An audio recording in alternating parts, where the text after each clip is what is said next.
Hi, and we are back with another video about systematic literature review because plenty of you were interested in literature review videos, and also we had several students who had a little problem with drawing these flow diagrams with some numbers about how they did their systematic literature review and search. So we are recording this video. We hope that it helps you. Before we continue, just as a reminder, we have already 4 other videos about literature review on our channel, about how to use Zotero, some free academic databases and search engines that you can use without need of any subscription or paying, 3 AIs that may help you if you are a fan of AIs, recently they are popular, and also some example of doing literature reviews as an exercise.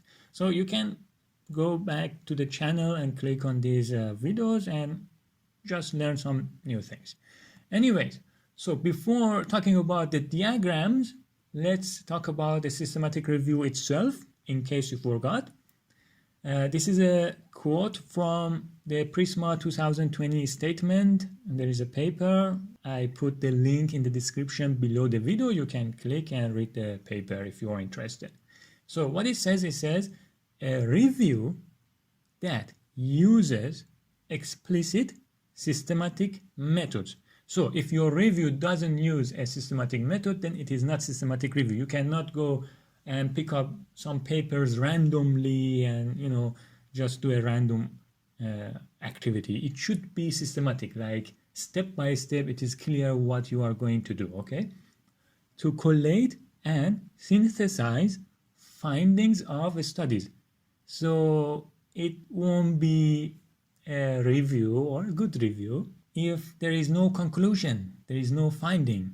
If you are going to read a few papers, let's say 10 papers, and then go back to your supervisor and say, I read these 10 papers, and then maybe also talking what there was in those papers without any conclusion, or like, so what did you earn from those readings?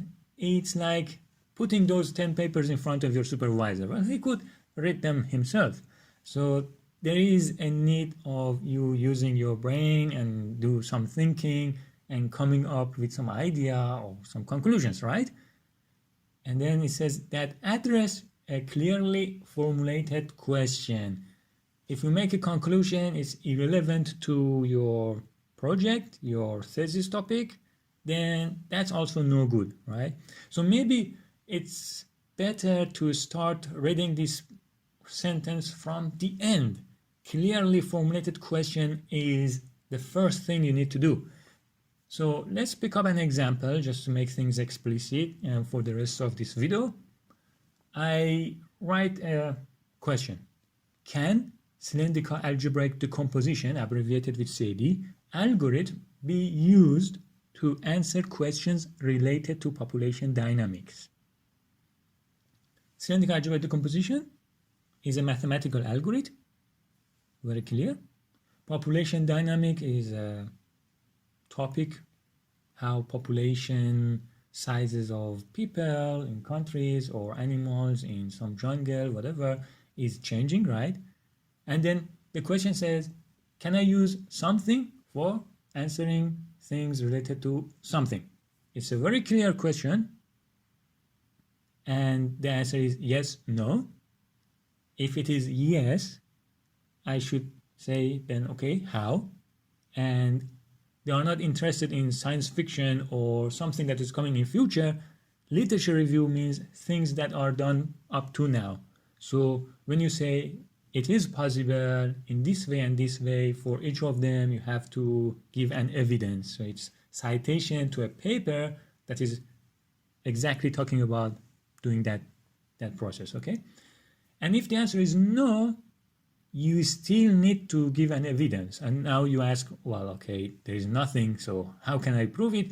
Well, you can prove it with the diagram that we are going to show later, that you search these places, you talk with these people, and because there is nothing there, I'm concluding it was not done before, right? So your evidence is talking about how you did that search, how did you do the review, and nothing was found. And it should be trustable. You cannot just go around say, well, I checked, there was nothing.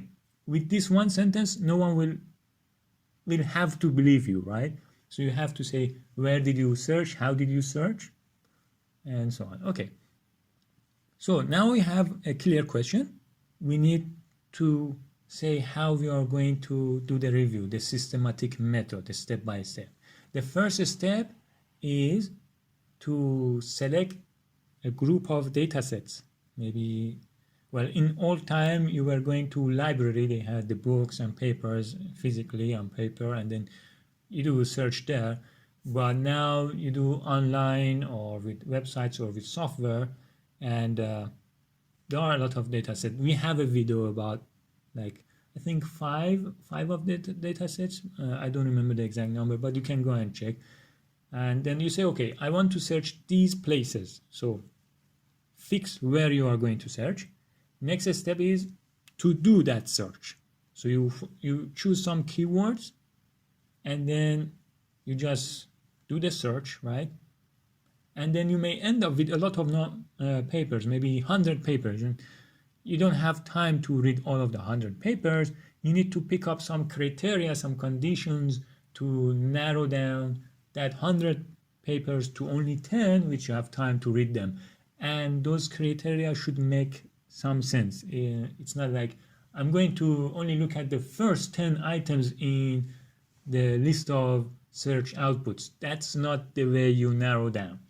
We will show you a few examples how you should narrow down and make the set of results smaller. After that is the real important work. This search should not take that much time. So if a student take a task and he has 1 month time, and in the week, and at the end of week 3, his supervisor asks, what did you do? He says, I'm still searching. That's not good. Your search should be done in 2-3 days, or even 1 day, or a few hours. You can do that depending on, well, if you are going to talk with some people, then that may take time. But if you are doing search online, it should not absolutely go beyond a day, okay? Because the computer is doing the search for you. There is nothing surprising, whatever there. You can modify your search later, adding things, removing things, but the initial search should be done in a day, in a few hours, okay? And then the rest of that month should be done by reading and making conclusions, okay? And writing a beautiful report. Anyways, so now the diagram. So you do those systematic search, but you have to document it so that people know what you did. So you need to have answer of this: what data sets, what keywords you search, how many things came out, what criteria you use. You know, you have to write about these 3 first steps. It's not only, well, let's say your report is 10 pages, absolutely 9 pages of it is the conclusions and stuff, but 1 page maybe should have a diagram and some words about how you did these 3 steps, right? That can be done using a flow diagram. And there is another beautiful quote from an online page of Library of University of Derby. The link is here. I also put it in the description below the video. It says, this flow diagram, its duty is what? Is to show how a researcher went from, these are the data sets I search for my terms, to, these are the papers I'm going to talk about. So if your diagram shows this, your diagram is good, perfect, you're done. If not, then something is missing, okay? And we will show. There are some examples in that link of the Library of University of Derby, but also you can find another examples that they plot some or draw some of these diagrams in Wikipedia page of PRISMA, and also several papers about PRISMA statements. There will be some links in the description below. You can look at them, but never tell yourself that you have to restrict yourself to a template. different topics, different searches may need different diagrams, okay? If your supervisor or your class or the journal is giving you a specific template and they say it is a must to use this template, then okay, go ahead with that template. But otherwise, draw your own flow diagram. Never wait for a template or something. So in my case, I always recommend my students to do like this. I do myself like this. It's not like you are starting your task empty-handed, right? Sometimes it is, but most of the cases, especially if you're a student, your supervisor or the lecturer at the class already gave you some references, right? And even if you are not a student, you are going to conference or you have some colleagues or you're working, you have access to some experts. You can write them email or you can meet them in person and have conversation with them. So let's say for this question that we had, the CAD, Syndical Algebra Decomposition for Population Dynamic, I talked with three persons, three experts. Dr. X, Dr. Y, Dr. Z. So Dr. X works in computer algebra. He gave me two papers that are the papers, let's say, where cylindrical algebraic decomposition for the first time was introduced, by who, at what year. So when I'm writing my report, preferably in the introduction, I would like to write a paragraph about history of CAD, right? And maybe a little bit of very short description what it does in general, right? So those two papers can help me. Dr. Y is a person who already has paper, he wrote some papers himself about the application of CAD in population dynamic. He has two papers. He gave me those two papers. That's exactly about my question, right? I wanted to know if it is used. So these two papers are telling me the answer is positive and they have some explanation how, right? So these are like the must be included and good. Without even doing the search in the online data sets or library, I got two nice papers. And then Dr. Z is a person who doesn't know anything about computer algebra, but his expertise is in population dynamic. He may give me three books, papers that are talking about the general definition of population dynamic, a few maybe popular examples, logistic growth, alley effect, hunter and prey, things like that, and maybe a bit of their history. So that can also help in writing the introduction of my report. So I'm going to include these things, but they are not result of the search. So I put them in a box and I write records recommended by experts. Now, some people don't write name of the people who suggested. If the number of these people are too much, like, don't know, you talk with 100 experts, which I talked about that, then okay, it makes sense to not put them. But if you talk with 3-4 persons, you can put their name. And then I put some super index, upper index, 1, 2, 3, 4 footnote, because maybe the person who is going to read my report does not necessarily know Dr. X or Dr. Y. So I put maybe their affiliation or their homepage in the footnote, so they can check who is this expert and then maybe they trust it or not.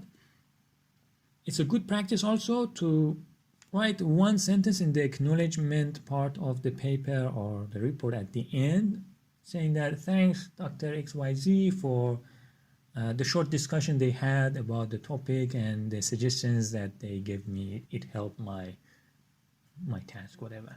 You know, it's a good, nice practice. Anyway, so that will be one box, and the diagram consists of several boxes. What is the next box? Is the one that you are excited about. Well, maybe not excited about. Doing the search. So I'm going to choose databases, and here I chose two, ACM Digital Library and Base, and I put footnote to put their link below if in case someone doesn't know about like what is Base, and then they can click on the link and go to that website and see what it is. And the N stands for how many records exist in that data set. still I didn't filter them to be related or not related to my work. You should write how big is that data set, because bigger that data set is, people will trust the result of your search more. For example, if you're saying no one had done this work before, if you do the search in a data set with only 10 papers, should people trust much that, well, okay, you search in 10 papers and nothing came out? What, the world is huge and there are plenty of people publishing papers every day. So bigger it is, for example, base is nice, 350 million records. So if you say I search here and I didn't find something, is more trustable than a dataset with 10 records. It's still not guaranteed. There might be something out of this dataset that exactly talk about that thing. But at least, even if after you publish your report, someone found something old about that topic, but it was outside of this, you can defend yourself. You say that, well, look, I was searching here. I didn't have access to that, right? And you didn't lie because, well, no one did this before, considering these data sets, right? Now, let's go to the browser.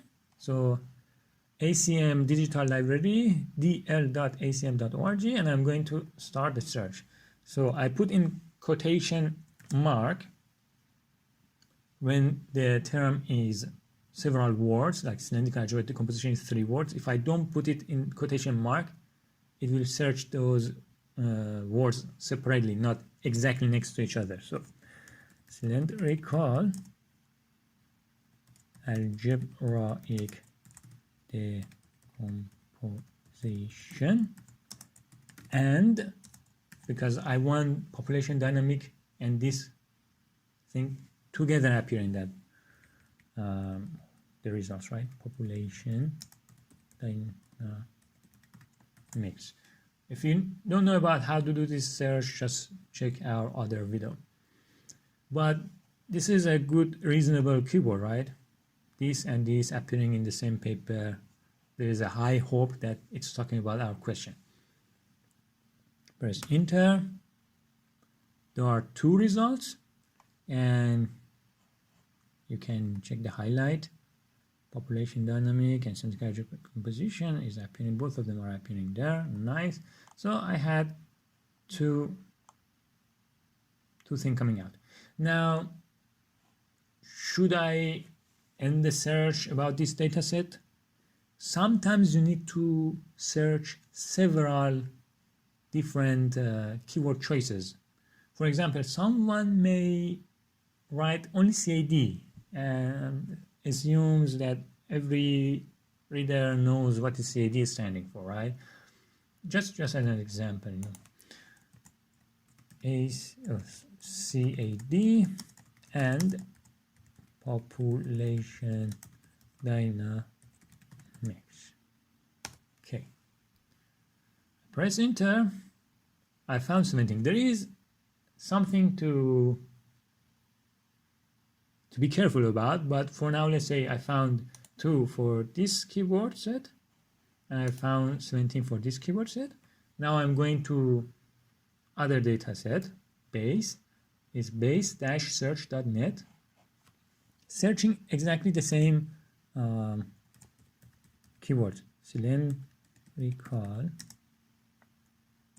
algebraic decomposition and population dynamics. Enter. There are 2, and these 2 are exactly the 2 papers Dr. Y suggested us. Okay, but anyway, so 2, and these 2 are different from these 2. So there are plenty of things to note, but we will talk about everything. No need to hurry. Let's search the other keyword and population dynamics. Okay, and it hits 76 results. Okay, nice. Internet Archive Scholar is also another beautiful data set that you can use. And let's do our search. I'm not going to include it for now, but just to show you that you have plenty of choices for databases. Well, it takes a bit of time, 13 hits. So anyway, let's go back to our report. We did that search, so you write, this is important thing, in your flow diagram, write every step you are doing with enough amount of detail. You don't need to write a lot of sentences, but what you write should be like explaining things clearly. So I said I did verbatim search, not an AI search, in all metadata and the full text. I didn't restrict my search to title or abstract only. Okay, and the keywords I chose, only two type of keyword, and it was like quotations, and geographical composition, and population dynamic. In ACM DL2 in base 2, and CAD and population dynamics in ACM 17 in base 67. However, always be careful. This CAD can be abbreviation of a different thing. Here, computer aided detection. So it's not what we are interested. Or there are like computer aided design. And I check a few of these. Let's say all 17 are like that. And in base, I'm not sure which of them I checked, but there were like example that CAD was part of a link that was written in the paper. So let's just make an assumption that all 76 are like that. So what I'm going to do is to exclude irrelevant records, right? So I said records excluded, and I have to write the reason. Since CAD was standing for computer aided design or detection and thus irrelevant, so I'm removing all of these 17, or CAD was part of a link in the paper. So I'm going to remove all these 67. So you have what you are doing and then some exclusions, right? And I put all the exclusions in the right side. If you look at the examples of the PRISMA flow diagrams, it's kinds of common, even in QUOROM flow diagram, it's common to put the exclusions toward the right side, and then whatever remains goes downward, okay? So now I had this search, I excluded things, some papers are remaining, it's coming, and also the other source that I had, experts, they had some recommendation. I am taking union of these two routes, and then there are some duplicates. So these two were repeated by these two, so I'm removing two duplicate. There might be duplicates between the data sets too, like this might, but in this case they didn't have, so only the two. And the thing is that I'm ending up with n equal to 9. So 9 records are left. I'm happy. 2 of them history of CAD, 3 of them history of population dynamic, and 2 and 2 for using CAD in population dynamic. And I'm going to read all of these 9, write my report. That's enough. You don't need to have exactly copy of other diagrams that you see in the links below. You can draw your own diagram similar to what we did here. It's not copy pasted of something. The important thing is you have boxes, you explain every step, it is systematic, people know what you did, it is possible to repeat this process and check if your claims are right. And here is the end of the path. We are done. We are happy. Congratulations. Now, just to teach you a bit more about some tricks that are needed, you may need. Let's assume this 9 was 19. And let's assume you have 2-3 days time to hand in or submit your report. What will you do? You cannot read these 90 papers in 2-3 days, do you? So we have to narrow down, and that is what we mentioned at the beginning. Your narrowing down should be reasonable. It shouldn't be like, I'm going to pick up random choices. If there is no other way, write a box to the right. I use a random number generator and I picked up 10 randomly, something like that, okay? But there are other tricks. One of the tricks that people do is considering the year of the publication. If you are more interested in the history of something, so it's reasonable that you go for the older records. But if you are interested in the recent changes and new ideas coming up, it's more reasonable that you focus on the recent years, right?